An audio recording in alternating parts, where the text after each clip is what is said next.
네, 안녕하세요. 연세대 물리학과 콜로퀴엄 강연 시작을 하도록 하겠습니다. 네, 오늘 초청 연사는 이화여대 물리학과의 노광동 교수님이시고요. 이번 학기 3월에 부임을 하셔서 2년이 다 저희가 초청을 하게 되었습니다. 간략하게 연사분 양력을 소개해 드리겠습니다. 노광동 교수님께서는 2009년에 서울대학교에서 학위를 하셨고 2015년도에 브라운 대학교에서 물리학 박사를 하시고 나서 그 후에 프린스턴 대학교에서 박사후 연구원 그리고 어소시에이트 리서처 자리에 계시다가 올해 3월에 이화여대 물리학과에 부임을 하셨습니다. 네, 오늘은 페롭스카이 레이저와 LED에 대해서 좋은 강연 해주실 거라고 믿습니다. 네, 그러면 큰 박수로 환영하겠습니다. 소개를 해주셔서 감사하고 일단 이런 귀한 자리에 초청을 해주신 연세대학교 물리학과 교수님들 그리고 관계자 여러분들께 감사의 말씀드리겠습니다. 귀한 시간인 만큼 여러분들께 유익한 시간이 될 수 있도록 좋은 발표해 보도록 하겠습니다.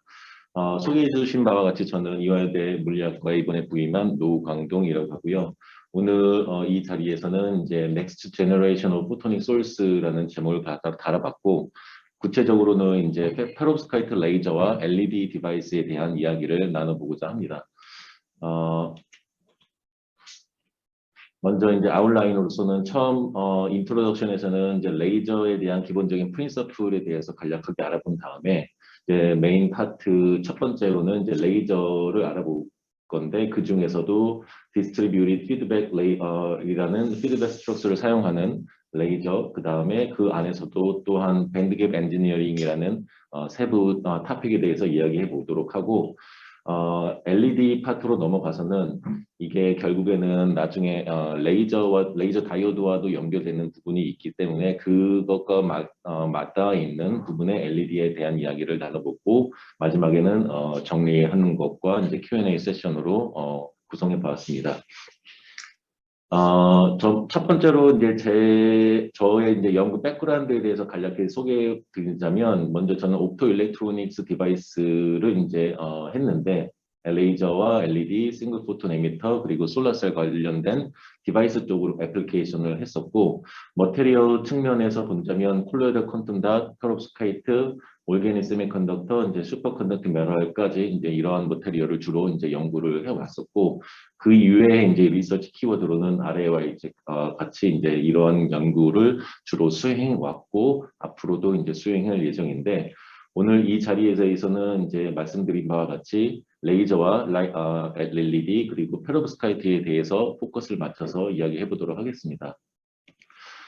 먼저 이제 레이저의 이제 가장 간단한 구동 원리에 대한 거를 간단하게 살펴보자면, 보신 바와 같이 이제 옵티컬 게인 머테리얼이 이제 이렇게 있고 바깥에 이러한 캐비티 스트럭처가 있습니다. 여기에서 이제 외부에 자극이 이렇게 주어지게 되면 이 캐비티 스트럭처로 인해서 옵티컬 피드백이 이제 일어나고, 이것이 충분하게 이루어지면 이제 바깥으로 이제 레이저 아웃풋 빔이 나오게 되는 현상인데, 아마 이것이 가장 간단한 레이저 구동 원리에 대한 설명이라고 볼 수 있겠습니다. 이 중에서 가장 또 핵심적인 거를 보자면, 이 재료가 되는 개인 미디엄으로서는 이제 가스나 크리스탈, 세미컨덕터와 같은 머티리얼이 주로 이제 사용이 되게 되고, 특히 이런 세미컨덕터에서는 과거에 한 1990년대부터 이제 갈륨 나이트라이드로 이제 3,5 컴파운 세미컨덕터에서 그 이후로는 올게닉 세미컨덕터, 퀀텀 닷, 그다음에 페로브스카이트로 뭔가 고가의 진공 장비에서 이제 길러냈던 에피텍시얼 그로스 베이스의 이제 그런 세미컨덕터에서 뭔가 이러한 진입 장벽이 낮은 저가의 웹 케미스트리 또는 솔루션 프로세스드 머테리얼 기반으로 리서치 트렌드가 옮겨가는 듯한 그런 현상, 트렌드를 요즘에 보여주고 있습니다. 그리고 이제 피드백 스트럭처로서는 이와 같이 하이리 리프렉티브 미러나 뭐 패브릭 페로 캐비티나 디스트리뷰티브 브레그 리플렉터와 같은 고반사율의 이제 거울 구조를 가진 것, 또는 이제 브래그 그레이딩이나 포토닉 크리스탈처럼 피리어딕한 스트럭처를 가진 것들, 또한 이러한 서큘러 쉐입에서 이제 활용할 수 있는 위스퍼링 갤러리 모드를 활용한 마이크로 디스크나 스피어 같은 것들이 이제 피드백 스트럭처로 이제 사용하게 되고, 마지막으로 또 중요한 것이 이제 어떻게 자극하느냐가 또 중요한 요소인데, 일반적으로 에너지 인풋 또는 뭐 엑시테이션 또는 펌핑이라고 우리가 주로 부르는데, 광합적 엑시테이션 또는 일렉트리컬 엑시테이션 두 가지 방법으로 크게 나뉜다고 볼 수가 있겠습니다. 그래서 이것 중에 먼저 엑시테이션 메소드에 대해서 간략하게 먼저 조금 더 디테일하게 살펴볼 텐데, 광학적 엑시테이션은 보시는 바와 같이 루비 레이저가 대표적인 예가 되겠고, 루비 레이저 말고는 또 뭐 다일 레이저 이런 것들이 있는데, 장점은 쉽게 이제 어치브 할 수 있다는 장점을 갖고 있지만, 이어 보시는 바와 같이 이제 루비 게인 미디엄이 이제 바깥에 있는 엑스터널한 플래시 램프에 의해서 이제 번쩍번쩍 자극을 받게 되면 이제 파퓰레이션 인버전을 통해서 레이저 현상이 나오는데, 이 레이징을 이제 어치브하기 쉽다는 장점을 갖고 있지만, 그 이외에는 거의 다 단점으로 작용하는 게, 일단 부피가 크고 그다음에 컨버전 에피션시가 굉장히 낮고, 그렇기 때문에 일반적인 우리 일상생활에서 이제 프랙티컬한 타입의 디바이스라고 보기가 어렵습니다. 대신에 이제 이렇게 일렉트리컬 엑시테이션의 예로서 볼 수 있는 게, 우리가 흔히 볼 수 있는 레드 레이저 포인터인데, 안에 보이는 바와 같이 되게 작게 이제 배터리와 이제 레이저 다이오드 칩이 있는데, 배터리에서 이제 어플라이드 바이어스 볼티지가 걸어주게 되면 거기서 커런트 인젝션이 직접 이루어지게 돼서 최종적으로 레이저 빛이 나오게 되는데, 이런 것들은 옵티컬 엑시테이션과는 달리 컴팩트하고 컨버전 에피션시가 높기 때문에 굉장히 프랙티컬한 타입의 그런 엑시테이션 메소드라고 볼 수 있습니다. 그러면 또 다른 간단한 예로 이제 그린 레이저 포인터가 있는데, 사실 오른쪽에 있는 레드 레이저 포인터와 비슷해 보이지만 사실 이 안에서는 굉장히 좀 더 복잡한 구성이 되어 있다고 볼 수 있는데, 배터리로부터 시작해서 레이저 다이오드, 주로는 이제 임즘 갈륨 알세나이드라는 레이저 세미컨덕터를 사용하게 되고, 이와 같이 미지의 이름 말하기가 되게 어려운 그런 non-linear 크리스탈이 이렇게 있습니다. 먼저 이 배터리에서 이 다이오드, 레이저 다이오드로 가는 과정은 오른쪽에 보시는 바와 같이 일렉트리컬 엑시테이션이 되는데, 이 과정을 통해서 800 나노미터에 해당하는 레이저가 또다시 이제 요 ND 크리스탈, 요 non-linear 크리스탈을 이제 자극하게 되는데, 이 과정은 또 옵티컬 엑시테이션이 되게 됩니다. 그래서 하이 에너지에서 로우 에너지로 이제 전환이 되게 되면, 이 1064 나노미터에 해당하는 이 IR 쪽의 레이저가 이제 요 non-linear 크리스탈에서 non-linear 프로세스, 구체적으로는 싱글 하모닉 제너레이션이 일어나면서 최종적으로는 우리 눈에 이제 그린 레이저를 보게 되는데, 그래서 이렇게 보는 바와 같이 굉장히 작은 디바이스지만 이 안에는 굉장히 여러 가지 물리적인 현상이 있고 여러 가지 전환 과정이 있기 때문에 배터리가 굉장히 빨리 소모되는 그런 것을 우리가 경험적으로 알 수 있고, 또한 이렇게 레이저 엑시테이션 메소드를 설명하는 굉장히 좋은 예가 된다고 생각해서 이 슬라이드에 소개를 한번 해봤습니다. 그리고 바로 그러면 본론으로 넘어가서 페로브스카이트 레이저에 대한 이야기를 해보도록 하겠습니다. 아까 전에 얘기했던 여러 가지 피드백 스트럭처 중에서도 오늘은 브래그 그레이딩 또는 the distributed feedback structure에 대해서 주로 이제 이야기를 할 텐데, 기본적으로 periodic structure로서 이제 주기가 이렇게 있으면 이러한 corrugated surface에서 이런 constructive interference가 일어나게 되고, 그 결과 diffraction의 결과로 한 가지 wavelength selective한 outcoupled wavelength만 나오게 되기 때문에 주로 싱글 모드 레이징을 위해서 이제 이러한 브레이크 그레이팅이 쓰이게 된다고 볼 수 있습니다. 이제 여기서 보시는 바와 같이 이제 그레이팅 피치를 이제 large 람다라고 보면, 이 large 람다는 람다를 조절하면서 이와 같이 outcoupled 되는 웨이브랭스를 조절할 수 있게 되는데, 그렇기 때문에 이 그레이팅 피치와 outcoupled 되는 웨이브랭스와의 이제 원투원 커레스폰딩이 일어나서 이제 웨이브랭스 셀렉티브 엘리멘트라고 볼 수 있습니다. 이것이 가장 기본적이고 대표적인 피드백 스트럭처의 예라고 볼 수 있고, 아까 설명드린 대로 또 다른 형태로는 디스트리뷰티드 드래그 리플렉터를 사용한 픽셀 타입의 레이저 또는 포토닉 크리스탈 레이저나 위스퍼링 갤러리 모드로 활용한 마이크로 디스크, 링, 스피어 형태의 그런 레이저가 사용된다고 볼 수 있습니다. 그래서 간략하게 머테리얼, 옵티컬 게인 머테리얼을 제외한 피드백 스트럭처와 옵티컬 엑시테이션 메소드에 대해서 살펴봤는데, 그 다음 슬라이드에서 이제 주로 이제 제가 이야기될 페롭스카이트 또는 넓게 보자면 에머징 세미컨덕터 머테리얼이라고 볼 수 있는 이러한 물질에서 레이저 연구가 어떻게 이루어지는지 간략하게 그런 큰 맵에 대해서 한번 얘기를 해드리고 싶습니다. 왜냐하면 일반적으로는 많이들 아시겠지만 페롭스카이트의 경우는 솔라셀이나 LED에 대한 연구는 굉장히 활발하게 이루어지고 있지만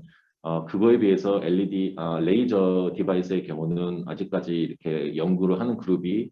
두 디바이스에 비해서는 좀 많이 좀 없는 경우가 많고 약간은 아직은 많이 소외되어 있기 때문에 이런 분야에 대해서 아직 잘 모르시는 분들이 있을 것 같아서 간략한 연구 트렌드를 소개해 드리도록 하겠습니다. 먼저 말씀드렸듯이 엑시테이션 메소드에 따라서 옵티컬 엑시테이션, 일렉트리컬 엑시테이션을 볼 수 있고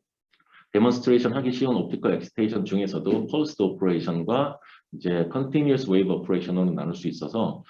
주로 이제 펄스 오퍼레이션은 femtoseconds, picoseconds, nanoseconds로 주로 이제 펌핑된 레이저가 데몬스트레이션 되는데 대부분의 이러한 옵티컬 펄스는 캐리어 라이프타임 주로는 10 나노세컨드 전후로 이루어지는 페롭스카이트나 콜로이달 컨텐츠에 대해서 이 캐리어 라이프타임보다 작은 짧은 옵티컬 펄스로 때린 레이저가 주로 데몬스트레이션 된다고 볼 수 있고 이러한 베이스 안에서 아까 말씀드렸다시피 디스트리뷰티드 피드백이나 픽셀, 포토닉 크리스탈 이러한 다양한 형태의 피드백 스트럭처와 함께 결합된 형태로 많이 데몬스트레이션 된다고 볼 수 있습니다. 그 다음에는 이제 continuous wave operation 쪽으로 이제 넘어가게 되는데 이 레벨부터는 조금 챌린징하다고 볼 수 있는 게 짧은 펄스 오퍼레이션에 대해서는 우리가 열을 이제 특별히 이제 다루지는 않아도 되기 때문에 뭔가 좀 쉬웠다면 컨티뉴어스 웨이브에서는 지속적으로 파퓰레이션 인버전을 이루기 위해서는 계속적으로 펌핑이 들어가야 되고 그러면 자연스럽게 이 작은 디바이스에서 발생하는 열 때문에 아무래도 좀 더 이루기 어려운 그런 레벨의 레이징 오퍼레이션이라고 볼 수 있어서 주로는 먼저 로 템퍼러처에서 디몬스트레이션이 되고 그 다음에 이제 롬 템퍼러처에서 이제 디몬스트레이션 하는 방향 쪽으로 연구가 진행되고 있는데 최근 연구 동향을 본다면 숫자가 작아서 잘 안 보이겠지만 2020년도에 이제 아다치 그룹이라는 일본 그룹에서 페로브스카이트를 활용한 룸 템퍼러처 컨티뉴어스 웨이브 레이징이 이제 보고가 돼서 네이처에 퍼블리시가 최근에 됐고 그거보다 약 2년 전인 콜로이달 퀀텀 닷을 이용해서 비슷한 룸 템퍼러처까지는 아니고 컨티뉴어스 웨이브 레이징을 이제 리포트가 됐는데 이제 캐나다의 이제 테드 서전트 그룹에서 이제 역시 보고가 됐는데 이 정도 레벨의 이제 데몬스트레이션이면 바로 네이처에 퍼블리시 될 만큼의 그러한 임팩트를 가지는 연구 수준이라고 보시면 될 것 같습니다. 그 다음으로 이제 넘어가면 좀 더 재미있는 이야기가 이제 일렉트리컬 엑시테이션에 나올 수 있는데 안타깝게도 이머징 세미컨덕터 머테리얼에 대해서는 아직까지 보고된 바가 없고 그 이유는 굉장히 어렵기 때문이라고 볼 수 있는데 그 이유가 어떻게 보면 되게 많겠지만 여러 가지 본다면 먼저 일렉트리컬 펄스가 굉장히 길다라는 거에서부터 시작하지 않나 생각합니다. 여기 오른쪽 아래에 보시는 그림과 같이 일반적인 실험실 단계에서 옵티컬 펄스는 쉽게 뭐 엄청 쉬운 건 아니지만 femtosecond 레벨까지 내려갈 수가 있고 심지어는 atosecond 펄스 레이저도 이제 만들 수가 있는 반면에 일렉트리컬 펄스는 실험실 단계에서는 주로 1 나노세컨드까지 정도가 아마 일반적인 실험실 수준에서 얻을 수 있는 일렉트릭 단계인 것 같습니다. 그렇기 때문에 기본적으로 펄스 위드가 길게 되면 앞서 설명해 드렸던 것 같이 컨티뉴어스 웨이브 오퍼레이션처럼 이 열을 이제 효과적으로 이제 빼내야 되는 디서페이션 테크닉이 또 같이 들어가 줘야지 되고 또한 이제 이 레이저 다이오드 스트럭처를 본다면 이 다이오드 안에 이제 빌트인 돼 있는 이제 RC 타임 컨스턴트를 이제 우리가 또 다뤄야 되는데 시리즈 레지스턴스나 패러시틱 카패시턴스로 인해서 뭔가 디바이스가 이제 슬로우하게 리스폰스 할 수 있기 때문에 마냥 그렇게 쉬운 그런 건 아닙니다. 그래서 이런 RC 타임 컨스턴트를 뭔가 작게 가져갈 수 있을 만큼 그런 디자인 프린서플도 함께 고려해 줘야지 된다는 그런 여러 가지 문제 때문에 아직까지는 일렉트리컬 엑시테이션 하에서 작동하는 레이저 디바이스는 보고되지 않고 있지만 전 세계적으로 봤을 때는 몇몇 그룹들이 유럽이나 뭐 일본 그다음에 미국, 캐나다에서 그래도 많이들 연구를 하고 있는 것으로 알고 있습니다. 그래서 여기까지가 어떻게 보면은 레이저에 대한 기본 백그라운드라고 볼 수가 있겠고, 제가 했던 것처럼 레이저가 약간은 소외된 분야인 것 같은 느낌이라서 그런지 2009년 네이처 포토닉스의 작은 코멘터리 섹션으로 어떻게 레이징을 레커그나이즈 할 수 있는가에 대한 이런 것이 나올 만큼 실제로 보고되는 논문에서도 레이저냐 아니냐를 이제 판가를 하기가 약간 애매한 경우가 많이 있습니다. 그래서 여기에 소개되어 있는 내용으로 본다면 레이저로 볼 수 있는 거를 크게 4가지 조건을 만족시켜야지 된다라고 보는데, 첫 번째는 이제 스펙트럴리 내로한 라인 위스를 가져야 된다는 것. 오른쪽, 왼쪽, 위쪽 요 그림에서 보다시피 주로 비저블, 가시광선 또는 뭐 니어 IR 영역대에서 이 굉장히 샤프하지만 풀 위드 해프 맥시멈이 대충 그래도 1에서 2 나노미터보다는 짧아야지 되겠다라는 것과, 요 플롯에서 보면은 인풋과 아웃풋 플롯을 봤을 때 전부 다 이제 로그 스케일로 플롯을 했을 때 약간 이와 같이 트레스홀드 비헤이비어를 나타내야지 된다는 것, 그리고 레이징 아웃풋 빔이 코히어런트 해야지 되기 때문에 이와 같은 회절문이나 뭐 회절 현상을 확인할 수 있어야 된다는 것, 그리고 마지막으로는 어떤 피드백 스트럭처를 사용했냐에 따라서 이제 폴라리제이션을 가질 수가 있는데, 이렇게 컨트라스트가 높은 폴라리제이션을 가져야 된다는, 대표적으로 4가지를 만족시켰을 때 이제 우리가 레이저라고 볼 수 있다고 이렇게 얘기를 하는데, 실제로 이와 2018년 ACS 나노 이 저널에 룸 템퍼러처 CW 레이징을 이제 페롭스카이트에서 이제 관찰을 했다라는 논문이 게재가 됐는데, 오른쪽 먼저 보면은 인풋 대비 아웃풋 플롯을 봤을 때 일단 리니어 스케일인데다가,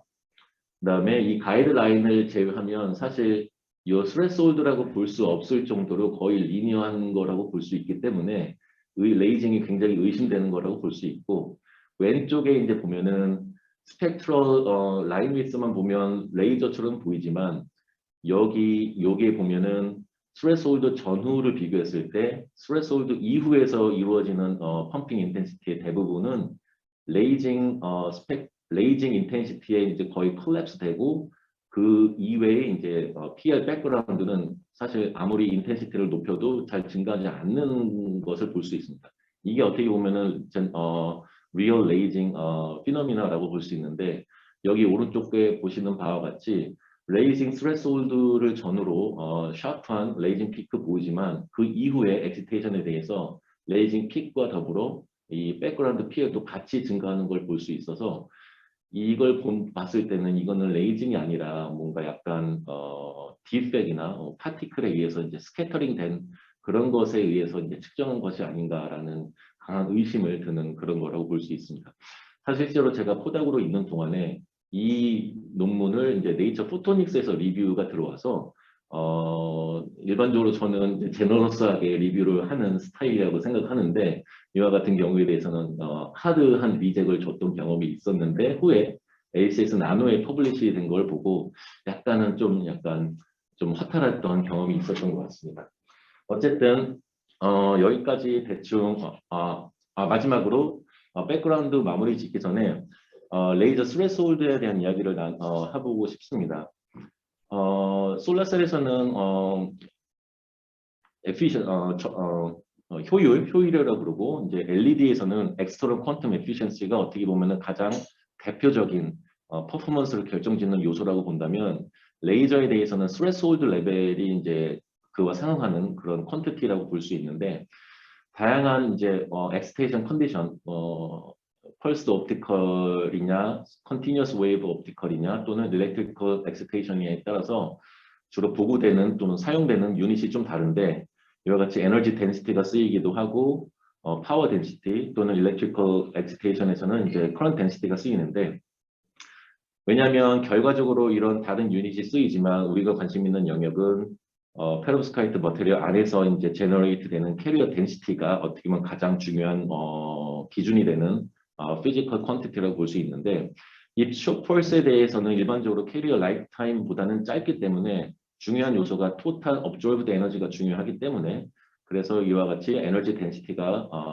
쓰이게 되고 반면에 이제 롱 펄스가 들어가게 되면 실질적인 캐리어 덴시티는 인스턴테니어스 파워에 이제 캐리어 라이프 타임을 곱한 그 값이 실질적으로 더 중요한 물리량이 되기 때문에 이와 컨티뉴어스 웨이브 엑스테이션에 대해서는 에너지 파워 덴시티가 쓰인다고 볼 수 있습니다. 그래서 각각에 대해서 유닛이 다르기 때문에 약간 뭐 숫자적으로 좀 다를 수 있지만 일반적인 페로브스카이트나 콜로이드 퀀텀 닷에 대해서는 10 마이크로 주스 per 센티미터 스퀘어 그리고 컨티뉴어스 웨이브 엑스테이션에서는 5kW per 센티미터 스퀘어 정도가 일반적으로 보고되는 또는 예상되는 레이저 스레스홀드가 볼 수 있고 이와 같은 실험적인 것을 바탕으로 아직 그 보고되지는 않았지만 일렉트리컬 엑시테이션의 스레스홀드를 예상해 봤을 때 대략 10kA per cm 정도가 되지 않을까 예상을 하고 있습니다. 근데 이 값이 이제 얼마나 높은지를 살펴본 예상을 한다면 일반적으로 LED의 구동 그 커런트 덴시티는 100mA per cm 스퀘어이기 때문에 대략 5 orders of magnitude에 해당하는 엄청난 양의 그런 전자 밀도가 전류 밀도가 주입되어야 된다는 걸 본다면 아직까지는 상당히 이렇게 좀 굉장히 챌린징한 그런 상태이지 않은가라고 생각이 됩니다. 어쨌든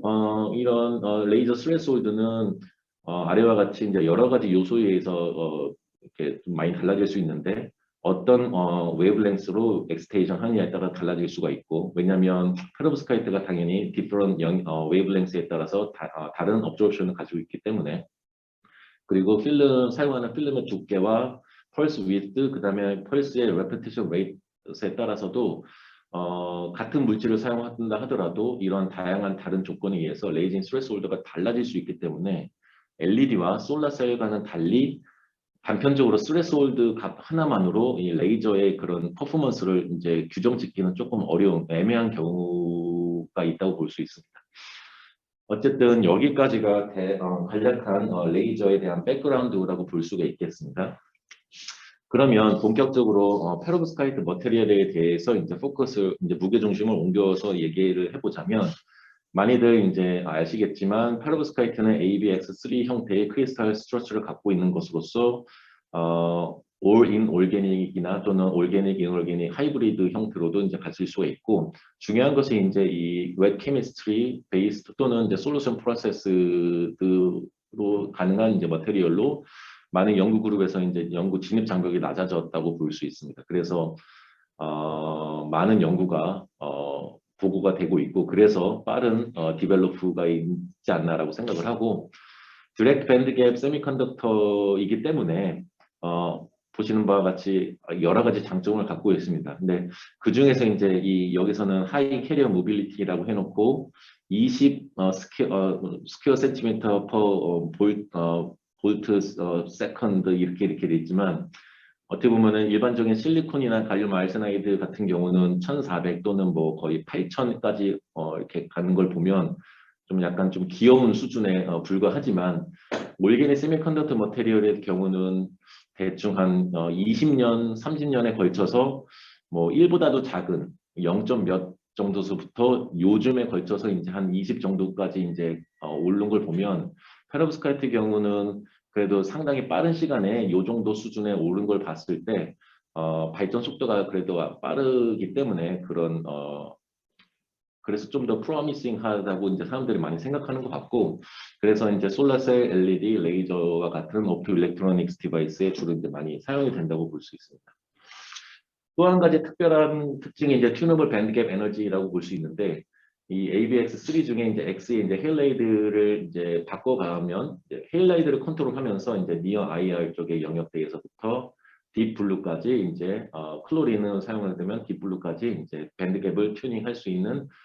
특징을 갖고 있는데, 문제는 이와 같이 이제 브로마이드와 아이오다이드를 섞게 되는 경우, 또는 클로라이드, 브로마이드를 섞게 되는 경우 상분리 현상이 이제 일어날 수 있다는 단점을 갖고 있는데, 특히 빛을 쪼아주거나 볼티지를 걸어줬을 때 이런 헤일라이드 아이온들의 이제 마이그레이션 때문에 상이 분리가 되면서 여러 가지 디바이스들의 퍼포먼스가 안 좋게 되는 단점을 갖고 있습니다. 그래서 특히 레이징에 대해서는 상분리가 되면 밴드갭이 뭐 달라지니까 그로 인해서 옵티컬 게인 위드도 달라지게 되고, 그래서 결국 레이징 에미션이 안 나오게 되는 그런 문제가 있고, 실제로 2016년도에 이제 리뷰 페이퍼에서 이런 플롯이 있는데, 그때까지 보고된 페로브스카이트 베이스드의 이제 레이징 에미션이 전부 다 이렇게 아이오다이드를 쓴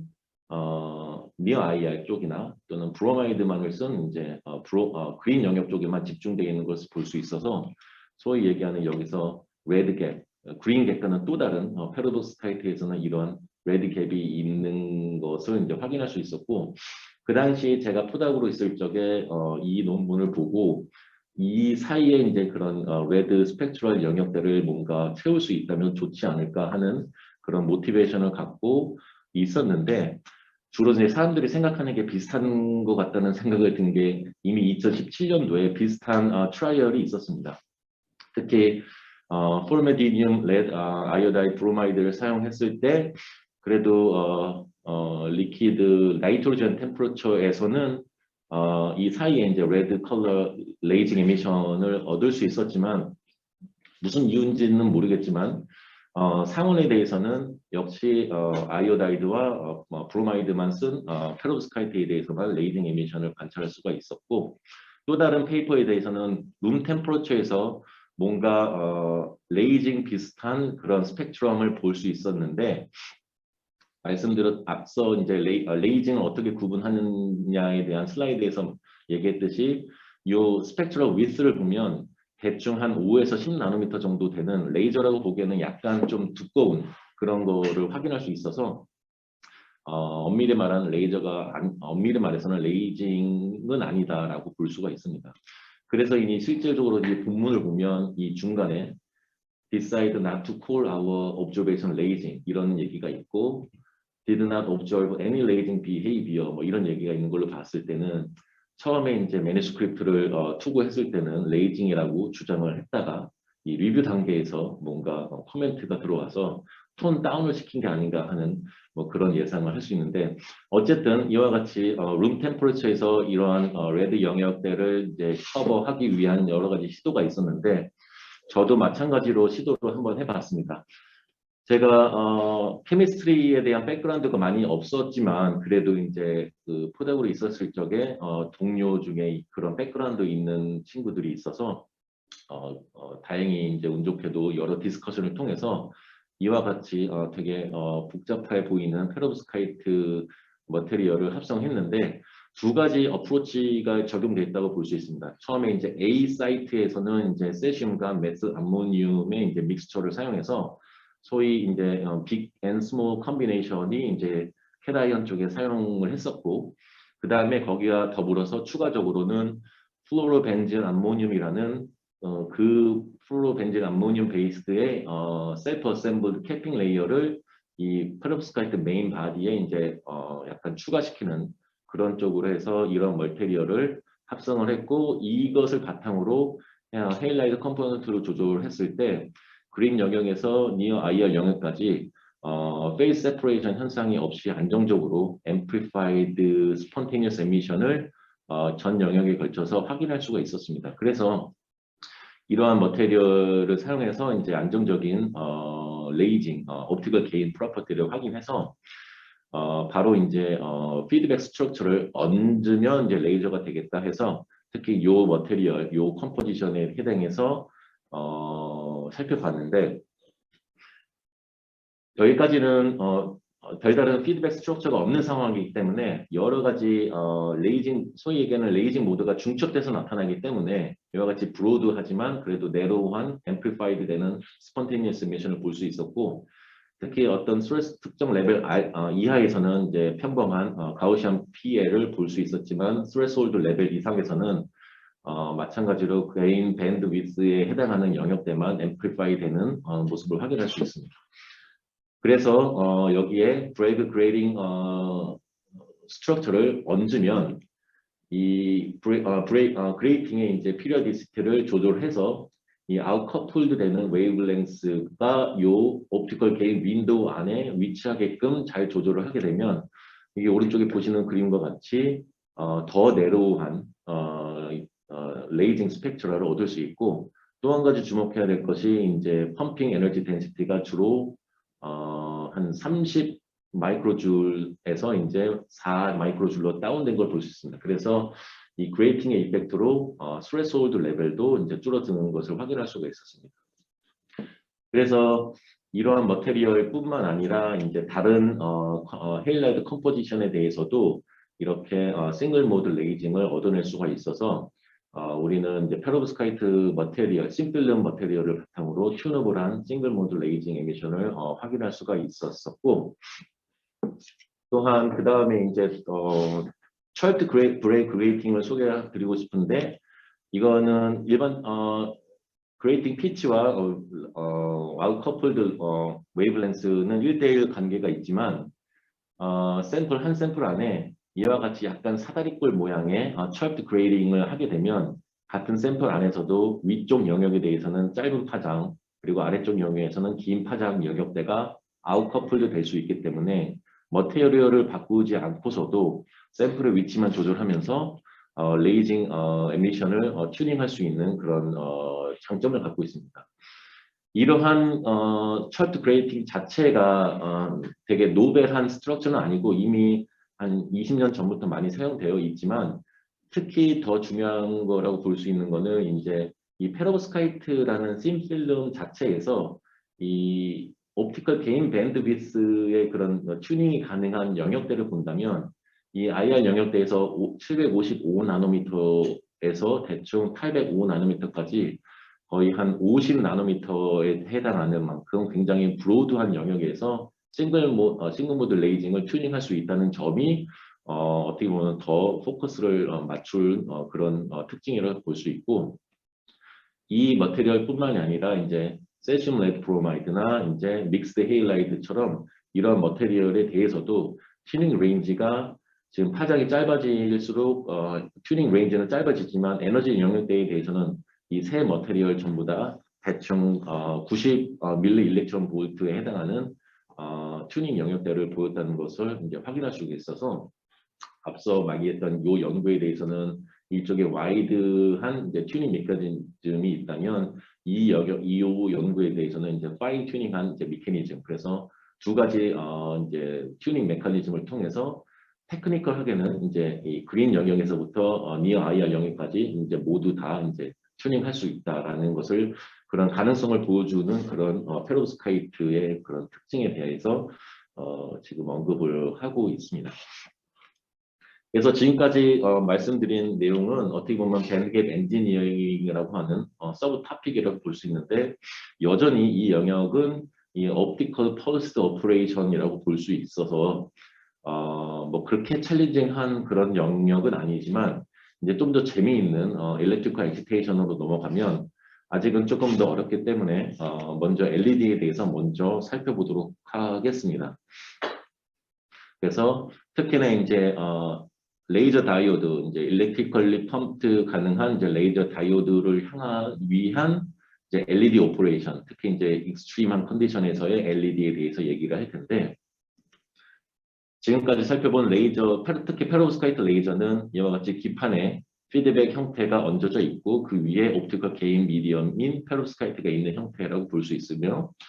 LED는 일반적으로 기판의 ITO 그다음에 홀 트랜스포트 레이어와 일렉트론 트랜스포트 레이어가 이제 페롭스카이트를 액티브 레이어를 이렇게 감싸는 구조에 이제 마지막 맨 위에 메탈 일렉트로드가 있는 굉장히 일반적인 LED 형태라고 볼 수 있는데 그러면 레이저 다이오드 형태를 하기 위해서는 가장 쉽게 생각할 수 있는 건 이 두 가지 형태의 혼합이 될 수 있습니다. 그래서 기본적으로는 LED 스트럭처 위에 어디에 이런 피드백 스트럭처를 삽입하느냐의 문제인데 많이 아시겠지만 이 주로는 올게닉으로 사용되는 홀 트랜스포트 레이어, 일렉트론 트랜스포트 레이어와 이제 페롭스카이트의 이제 공정상의 문제로 이 피드백 그런 스트럭처를 기판 ITO 바로 위에 얹어야 되는 그런 단점이 있습니다. 그래서 이제 이 피드백을 바로 페롭스카이트에 얹을 수 있으면 좋지만 ITO 바로 위에다 이렇게 얹는 구조를 생각해 볼 수가 있고 마지막으로 이제 엘렉트리컬 펌프 레이저 다이오드를 만들기 이러한 구조, 이러한 형태를 생각해 볼 수 있는데 이게 이제 이게 만들어지기 위해서는 기본적으로 이러한 디바이스 아키텍처에서도 옵티컬 게인이 여전히 이제 강하게 남아 있어야 된다는 선행 조건이 있습니다. 그래서 바로 이렇게 점프하기 전에 이 상태에서 옵티컬 엑시테이션을 했을 때 과연 옵티컬 펌핑이지만 레이징이 나오는지를 먼저 확인해야 되고 또한 이 상태에서 일반적인 LED 구동을 했을 때 LED 퍼포먼스가 잘 나오는지 확인을 해서 이 듀얼 펑셔널리티가 있는지를 확인해야지만 그 다음에 이제 최종적으로 일렉트리컬리 펌프드 레이저 다이오드를 이제 연구를 진행할 수 있다고 볼 수 있습니다. 그래서 먼저 이와 같은 걸 진행했는데 다행히도 이제 optically pumped lasing from a functional LED라고 해서 펑셔널 LED로부터 이제 레이징 현상을 이제 관측할 수 있었는데 피드백이 ITO 레이어에 직접 이렇게 인스크라이브 된 경우와 그리고 PDMS 이런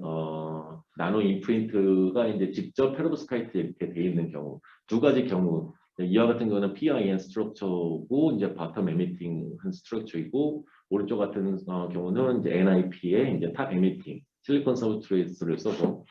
하게 되는데 두 가지 다른 어프로치를 해서도 똑같이 레이징 스레스홀드를 이제 얻어낼 수가 있었고 또한 동시에 이제 일반적인 페로스카이트 LED 퍼포먼스도 확인할 수 있어서 이런 최종적인 이게 원대한 꿈을 이루기 위한 중간 단계의 연구로서 의미 있는 연구였습니다. 그래서 여기서 잠깐 페로스카이트와 콜로이달 퀀텀 데드에서 이제 잠깐 비교를 해보고 싶은데 이 두 가지 논문을 소개했는데 이 논문 위에 있는 거는 방금 전에 얘기한 그 연구가 소개된 논문이고 아래쪽은 이 제목을 보시면 알겠듯이 굉장히 비슷한 내용인데 이제 다른 게 있다면 콜로이달 퀀텀 다시라는 게 좀 다릅니다. 그리고 또 다른 공통점이라고 하면은 퍼블리시된 시점도 2019년 11월, 2020년 1월로 굉장히 비슷한 시기에 저자들도 어떻게 보면은 한국인들이 굉장히 많다는 또 공통점이 있습니다. 이 보면은 부산대에 지금 계시고 삼성에 계시고 성균관대에 계신 걸로 알고 있는데 어쨌든 굉장히 많은 공통점을 갖고 있지만 여기서 약간 조금 다른 점을 보자면 이 아래쪽에 대해서는 LED 라이크한 디바이스라고 하는 게 약간 좀 다르다고 볼 수 있는데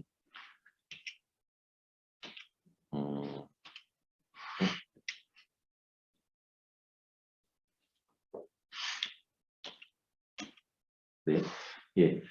이 논문을 자세히 보면은 레이징 캐릭터리스틱은 이 디바이스 요 설명에서 보는 바와 같이 맨 위에 이제 메탈 컨택이 없는 것을 확인할 수가 있었습니다. 반면에 이제 LED 캐릭터라이제이션은 알루미늄 컨택이 있지만 이제 레이징 캐릭터리스틱은 이제 맨 위에 이제 메탈 컨택이 없는 상태에서 이루어졌다는 게 이제 특징인데 그래서 이제 LED 라이트라고 이제 하지 않았나 생각했는데 사실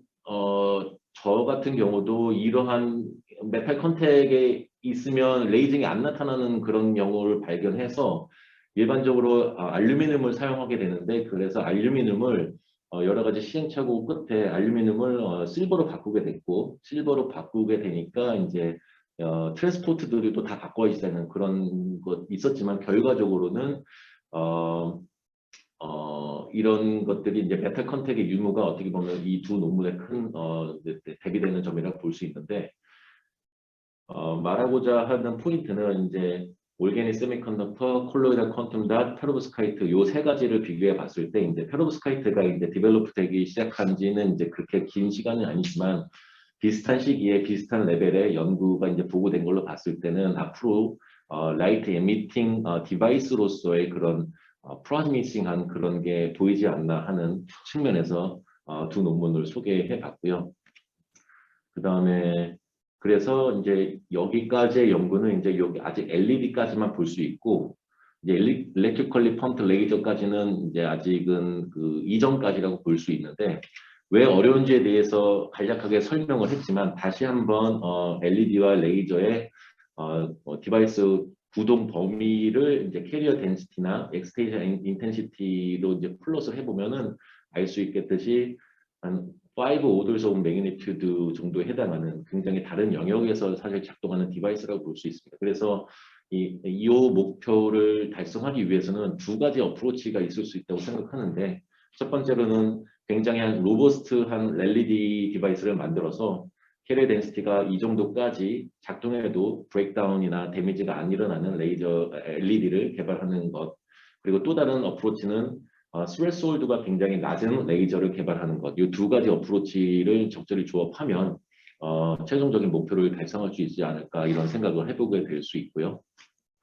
그래서 이와 같은 노력을 하기 위해 여러 가지 시도를 했는데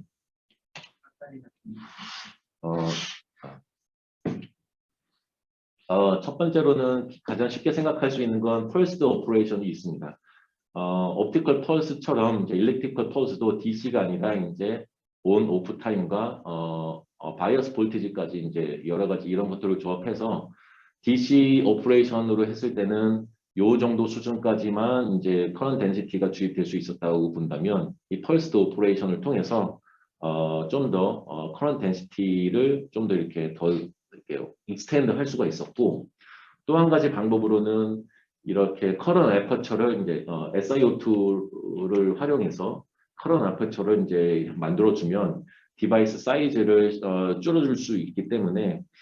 일렉트로루미네센스를 이제 이렇게 어퍼처에서만 이렇게 나오게끔 하고 그렇게 되면은 이제 시리즈 리지스턴스를 줄이고 뭐 다양한 줄 히팅을 줄일 수 있기 때문에 이와 같이 커런 덴시티를 여기서 본다면 0.6 kA/cm²까지 이제 늘릴 수 있었습니다. 근데 이제 여기까지만 보면 두 가지 어프로치를 통해서 굉장히 많은 임프루브를 한 것처럼 보이지만 이 보면은 EQE가 지금 보면은 굉장히 롤오프 된 거를 알 수 있습니다. 커런트 덴시티는 많이 높였지만 EQE가 많이 다운된다는 그런 약간 꺼림칙한 그런 걸 볼 수 있는데 EQE 롤오프 중에 이제 줄 히팅이나 이제 차지 임밸런스로 인한 EQE 롤오프를 예상할 수가 있지만 그래도 다행인 거는 여러 가지 실험을 통해서 봤을 때 non-radiative recombination인 이제 OJ 프로세스가 이제 그거에 이제 그런 특징을 이제 볼 수 없었다는 것이 그래도 그나마 제일 다행인 면이 아닌가 싶습니다. 그래서 실제로 이제 이 OJ recombination은 non-radiative 프로세스로서 3캐리어 이상 있을 때 이제 작용하는 프로세스라고 볼 수 있는데 특히 이제 퀀텀 컨파인드 되는 시스템에서 굉장히 인핸스 되는 특징을 갖고 있어서 콜로이달 퀀텀 닷의 경우에 대해서는 이 OJ 타임이 이제 대충 100 피코세컨드 이렇게 되는데 PL 라이프 타임 대충 10 나노세컨드와 비교했을 때 굉장히 빠른 프로세스라서 주로 이제 디케이 채널이 이쪽으로 쏠리게 돼서 이제 특히 이제 인텐스한 찰지 캐리어가 이제 인볼브되는 그런 레이저에 대해서는 굉장히 디벨롭하기 어려운 그런 단점이 있습니다. 그래서 실제로 이러한 효과를 뭐 실질적인 이런 레이디케이션에 이제 누메리컬하게 풀어보면 이 레이징에 필요한 파퓰레이션 인버전 상태를 유지하기 위해 필요한 스레스홀드 에너지 덴시티를 이제 플롯을 해보면 펄스 듀레이션이 이제 일반적으로 PR 라이프 타임인 이 정도 영역대까지는 어느 정도 그렇게 많이 증가하지 않았지만 그 이상의 펄스가 주입되게 되면 굉장히 스트레스홀드 에너지 덴시티 필요로 하는 그런 양이 굉장히 높아지는 걸 알 수 있기 때문에 레이저 다이오드로 활용하기가 굉장히 어려운 이 OJ 리콤비네이션이 이제 인볼브되면 이렇게 어렵다는 것을 이제 간접적으로 느낄 수 있습니다. 그래서 그래도 이제 방금 전에 OJ 리콤비네이션이 이제 페로브스카이트 머테리얼에 대해서는 그렇게 두드러지게 나타나지 않는다는 것을 확인했기 때문에 좀 더 푸시해서 연구를 했는데 첫 번째로는 생각할 수 있는 게 트랜스포트 레이어를 도핑하는 방법 그리고 위에 이제 일반적으로 글라스를 쓰는 거를 이제 사파이어와 그 위에 그래파이트 이제 굉장히 좋은 서머 컨덕티비티를 가지는 머테리얼을 활용해서 힘 매니지먼트를 좀 신경을 쓸 수가 있습니다. 그래서 이와 같은 올게닉 머테리얼을 도핑을 했을 때 한 2 orders of magnitude improve 되는 current density를 볼 수 있고 또한 글라스, 사파이어, 그래파이트를 보면 서머 컨덕티비티가 굉장히 높아지는 걸 알 수 있는데 이러한 그 밑단과 윗단에서의 이런 머테리얼을 활용함으로써 이런 서머 이펙트를 이제 어느 정도 트랜지언트 이해를 통해서 확인할 수 있는 게 글라스를 사용했을 때 이제 퍼스트 LED 오퍼레이션을 봤을 때 대충 한 1 마이크로 세컨드의 펄스를 주입하게 됐을 때 글라스 기판을 살 때는 이 펄스 온 타임 안에서도 이 EL 인텐시티가 줄어드는 걸 확인할 수 있었지만 사파이어와 그래파이트 두 가지 컨비네이션 했을 때는 이 펄스 온 타임 동안에 그래도 EL이 줄어들지 않고 유지된다는 것을 확인할 수 있어서 이 두 가지 효과를 확인할 수 있었고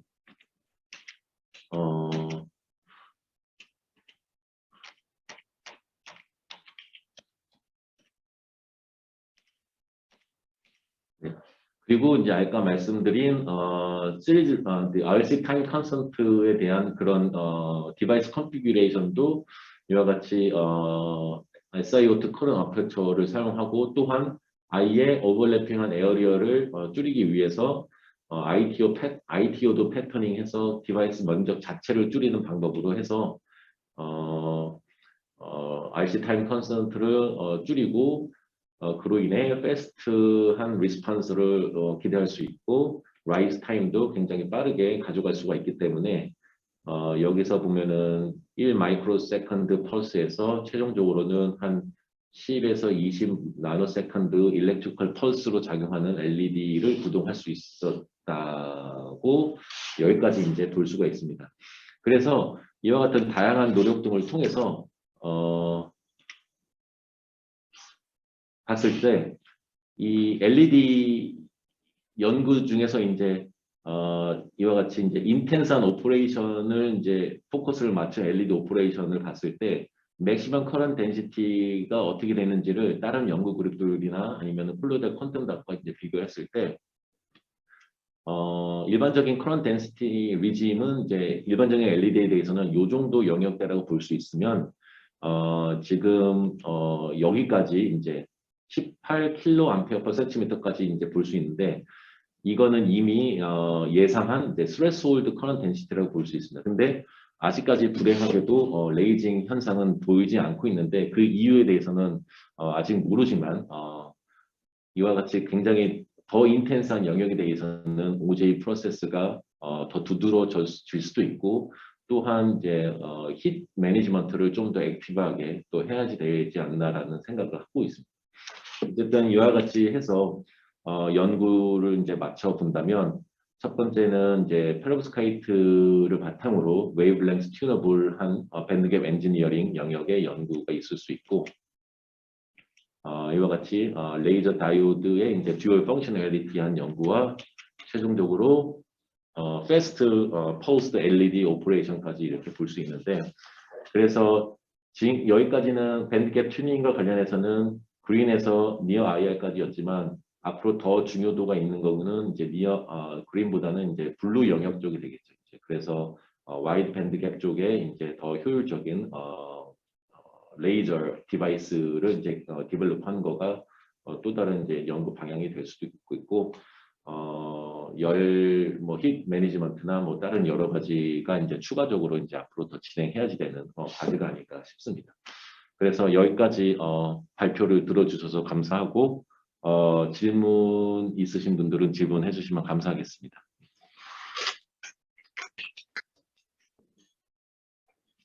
네, 좋은 강연해 주신 노광철 교수님께 다시 한번 감사 인사를 드립니다. 네, 저기 혹시 질문 있으면 먼저 오늘 수강한 학생분들께 질문 먼저 받도록 하겠습니다. 질문 있으면은 채팅창 또는 마이크 켜고 질문 해주시면 됩니다. 질문 있을까요?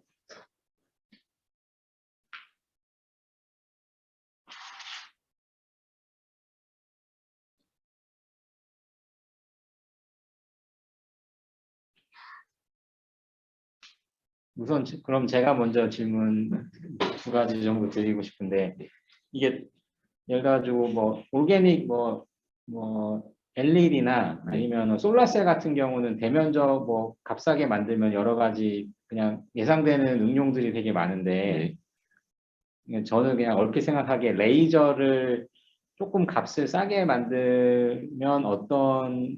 게 좀 바뀔지가 좀 궁금할 것 같고요. 어떤 응용성이 있는지라든지, 이거 아마 넥스트 제너레이션이면은 뭔가 성능보다는 좀 뭔가 대면적 아니면 뭐 대량 생산 관련된 부분이 좀 더 그래도 각광을 받지 않을까 하는 생각이 들어서 그 질문을 드리고요. 그 오늘 퀀텀 닷이라는 얘기를 많이 하셨는데, 네. 올게닉 쪽은 이런 비슷한, 이게 아까 계속 역사 얘기를 하셔가지고 올게닉 쪽 관련돼서는 이런 일렉트리컬 레이징 관련돼서는 어떤 상황인지 두 개가 궁금합니다. 네. 굉장히 좋은 질문이신 것 같은데, 먼저 두 번째 질문부터 제가 먼저 바로 이렇게 까먹기 전에 말씀을 드리면, 아까 전에 여기 어느 그룹이지? 여기서 보면 요 페로브스카이트 레이저를 페로브스카이트를 이제 룸 템퍼러처에서 이제 컨티뉴스 웨이브한 요걸 발표한 일본의 아다치 그룹이 사실 지금으로부터 4년 전에 올게닉 머터리얼을 최초로 일렉트리컬 펌프드 레이저를 사실 보고를 했습니다. 근데 그 논문 저널을 보면 여러 가지 캐릭터라이제이션 된 거나 이런 거 봤을 때 정말 레이저에 부합하는 굉장히 괜찮은 퍼포먼스가 이제 보고가 됐는데, 그 이후로 이제 후손 연구가 없다는 것과, 그리고 보고가 된 논문 저널 자체가 일본 저널이었기 때문에 이쪽 업계에서는 약간 이제 의심의 눈초리도 약간 있는 게 사실입니다. 후속 연구가 분명히 있을 법도 한데 없고. 근데 어쨌든 굉장한 브레이크 스루라고 이제 생각을 하고 있고, 원래는 올게닉이 가지는 여러 가지 그런 문제들 때문에 되게 어렵다라고 생각해서 많이들 안 한 상태였는데, 어쨌든 그렇게 개발이 됐고, 그리고 페로브스카이트가 가지는 뭔가 그런 응용 쪽에서의 장점을 본다면, 사실 기판으로부터 되게 자유로워질 수 있다는 장점이 있는 게, 이 에피텍시얼 머티리얼 같은 경우는 기판으로부터 길러야 된다는 단점 때문에, 특히 이제 실리콘 같은 경우는 에미팅하는 그런 프로퍼티가 없어서 모놀리틱한 인테그레이션이나 이런 온칩 인테그레이션이 굉장히 제한적일 수밖에 없었지만, 이와 같이 이제 뭔가 페로브스카이트나 뭐 콜로이드 퀀텀 닷 같은 이제 스핀 코팅이나 뭐 이런 것과 가능한 게 되면은 온칩 인테그레이션이나 이제 모놀리틱 이런 게 가능해지니까 뭔가 더 이제 비판에 자유롭게 이렇게 할 수 있기 때문에 그 영역대에서 뭔가 좀 더 활용이 있고, 아직까지는 대면적 쪽으로는 솔라셀까지는 아니지만 이제 대면적 쪽으로는 라이트 에미팅 디바이스 쪽에서는 그렇게 아직 크게 이제 기대할 수 있는 부분은 아직은 없는 것 같습니다.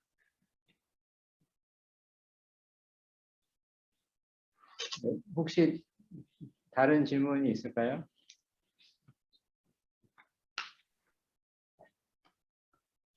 질문 한번 하겠습니다. 네. 예. 그냥 보통 OLED 그 인광 OLED 갖고도 그 레이징을 트라이를 옛날에 안 했었나요? 그 한 적이 있는 걸로 제가 알고 있는데, 그 왜 네. 뭐 네. 포레스트나 뭐 이런 사람들, 미시간 대학의 포레스트나 이런 사람들이 2000년대 초반에 했던 걸로 알고 있는데요. 네, 맞습니다. 근데 예, 그리고 그거하고 네. 이 페롭스카이트하고 비교를 해서 만약에 페롭스카이트가 어떤 장점이 있는 건지, 아니면 이게 그래도 relatively new material이라서 리서치가 많은 건지, 그런 그 오게닉을 가지고 오게닉 LED를 갖고 레이징을 하는 트렌드가 이제 어떤지 한번 말씀을 해주시면 감사하겠습니다. 네, 감사합니다. 말씀드린 대로 미시간의 포레스트 그룹에서도 사실 그 리서처 분이 사실 올게닉으로 레이징과 이제 LED와 레이저까지 많이 했었는데, 그때 데몬스트레이트 한 거는 전부 다 이제 옵티컬 엑시테이션과 이제 퍼스트 오퍼레이션 쪽에서의 그런 레이저 데몬스트레이션이었습니다. 그런데 이제 요 마지막 사실 응용되기 위해서는 요 단계가 돼야지 이제 실질적인 산업계에서 이제 애플리케이션이 그렇죠. 가능한데, 요 영역이 사실 거의 어렵기 때문에 사실 일렉트리컬 펌핑은 없었나 보죠? 없었다가 이제 4년 전쯤에 이제 일본의 아다치 그룹에서 이제 BSBCG라는 뭐 그런 닉네임을 가지는 머테리얼로 이제 보고가 돼서 주목을 받았는데 아직은 후속 연구가 없는 상황이고요. 그 다음에 이제 페로브스카이트가 이제 올게닉 머테리얼과 가지는 또 다른 장점이라고 본다면, 올게닉에서의 가장 큰 레이저로 개발하기 위해서 이제 가장 그 단점이라고 보는 게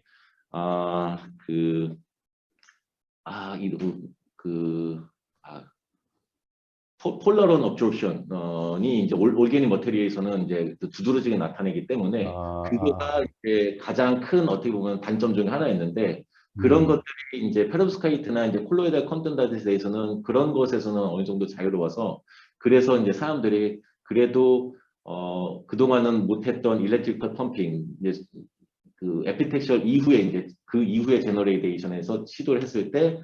가능성이 좀 더 있지 않을까 해서 실제로 이제 로스 알라모스나 삼성이나 이런 데서도 실질적으로 많이 연구를 하고 있고, 이제 그와 이제 대등하게 이제 추격하고 있는 게 페로브스카이트다라고 이제 말씀드리고 싶습니다. 네, 알겠습니다. 감사합니다. 네. 네. 네, 또 질문 있으면 네, 받도록 하겠습니다. 네.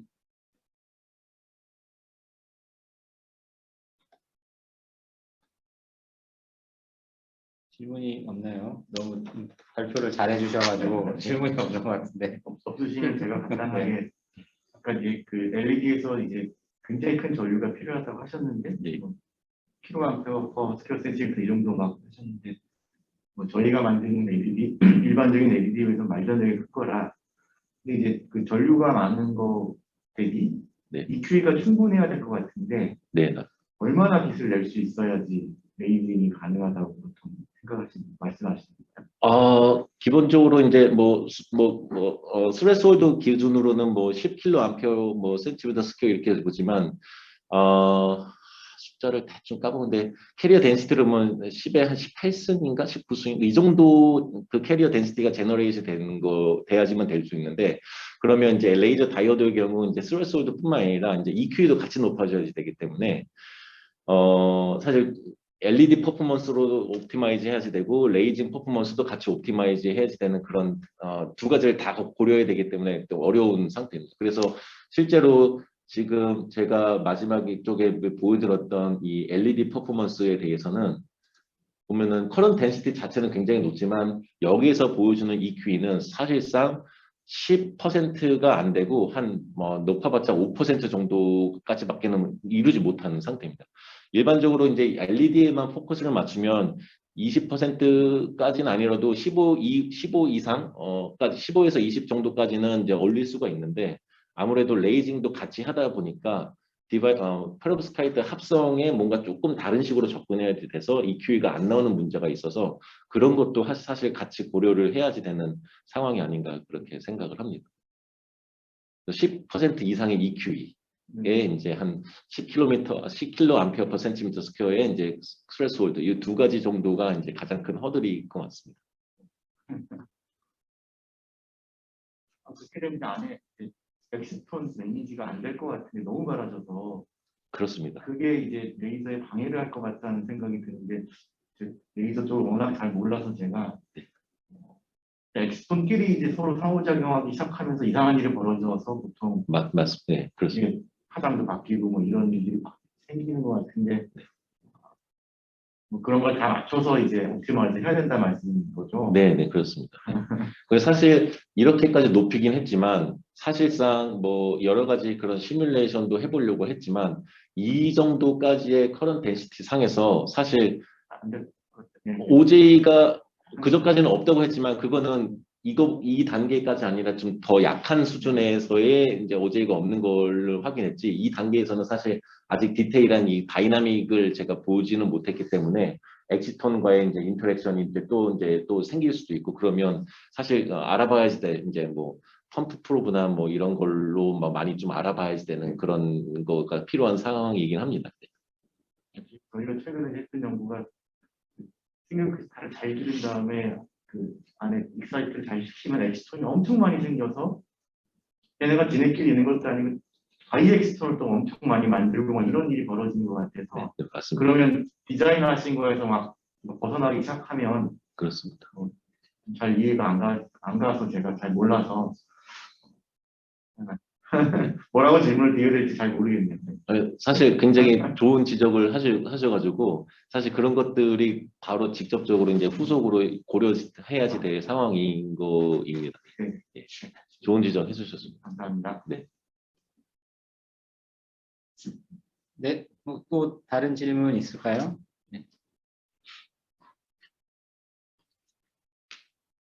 네, 그러면은 질문이 없으면 뭐 시간도 딱 맞춘 것 같고요. 그러면 오늘 콜로퀴엄 및 최신 물리학 공연 1 좋은 강연해 주신 노광동 교수님께 다시 한번 감사의 인사를 드리고 마무리하도록 하겠습니다. 네, 감사합니다. 감사합니다.